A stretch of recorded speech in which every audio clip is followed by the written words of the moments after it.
नमस्कार, एनडीटीवी राजस्थान में आप सभी का स्वागत। मैं आपके साथ अर्चना कौशल। आप देख रहे हैं ग्राउंड रिपोर्ट और शुरुआत करेंगे ठंड से जूझते वन्य जीवों की सुरक्षा को लेकर।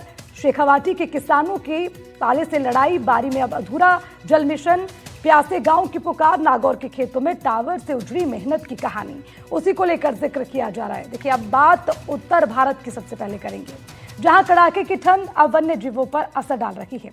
कोटा बायोलॉजिकल पार्क में बाघ, तेंदुआ, भालू जैसे संवेदनशील जानवरों को ठंड से बचने के लिए हीटर लगाए गए हैं, पराली बिछाई गई है, उनके खान पान में भी बदलाव किए गए हैं। वन विभाग की टीम लगातार निगरानी कर रही है ताकि इन वन्य जीवों को सर्दी से राहत मिल सके। देखिए,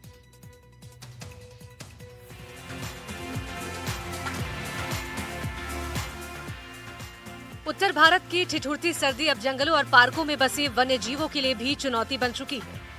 कोटा बायोलॉजिकल पार्क में इन जीवों की सुरक्षा के लिए ठंड से जंग छेड़ी गई है। बाघ की दहाड़ हो या तेंदुए की चाल, सर्द हवाओं ने इनकी रफ्तार धीमी कर दी थी। लेकिन अब उनके पिंजरों में हीटर लगाए गए हैं जो रात के अंधेरे में उनके लिए गर्माहट का सहारा बनते हैं। भालू और अन्य संवेदनशील जीवों के लिए जमीन पर पराल बिछाई गई है। ये पराल उनके शरीर को ठंडी जमीन से बचाती है और उन्हें आरामदायक जगह देती है। यहाँ पर जिस तरह से हमारे जो जानवर हैं उनके लिए हमने पर्दे लगा रखे हैं, ग्रीन, जहाँ जंगले हैं, और उसके बाद में इनका हीटर की व्यवस्था की गई है। साथ में इनको जो हम बैठने की जो जगह है वहाँ पर कराल और नाइट शेल्टर है, उसके अंदर पराल बिछाई जाती है। हर पराल को हर दूसरे दिन हम चेंज करते हैं जिससे कि उसके अंदर बदबू ना आए और उनको पूरा गर्मी का अनुभव हो सके।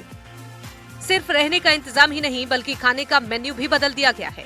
सर्दी के मौसम में उन्हें ऐसा भोजन दिया जा रहा है जो गर्म तासीर वाला है।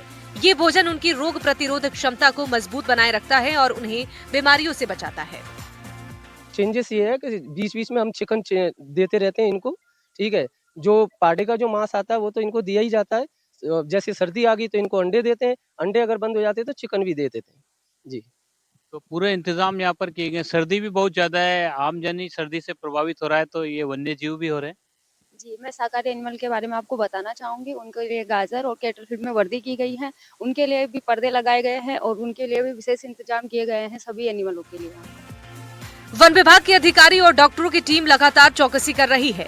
हर जानवर की सेहत पर नजर रखी जा रही है। किसी भी तरह की परेशानी पर तुरंत इलाज की व्यवस्था की जाती है।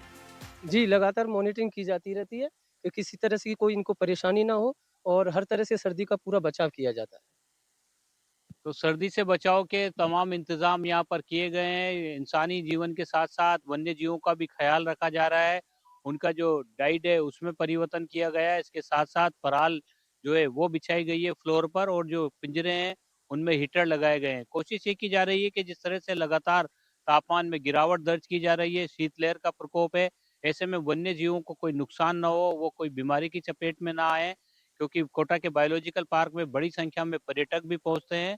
तो ऐसे में वन्य जीव विभाग जो है पूरी तत्परता के साथ, पूरी टीम जो है वो लगातार जुटी हुई है और वन्य जीवों का मुस्तैदी के साथ ख्याल रखा जा रहा है। सर्द हवाओं और गिरते तापमान के बीच हीटर, पराल और विशेष डाइट का ये इंतजाम वन्य जीवों के लिए जीवन रेखा साबित हो रहा है।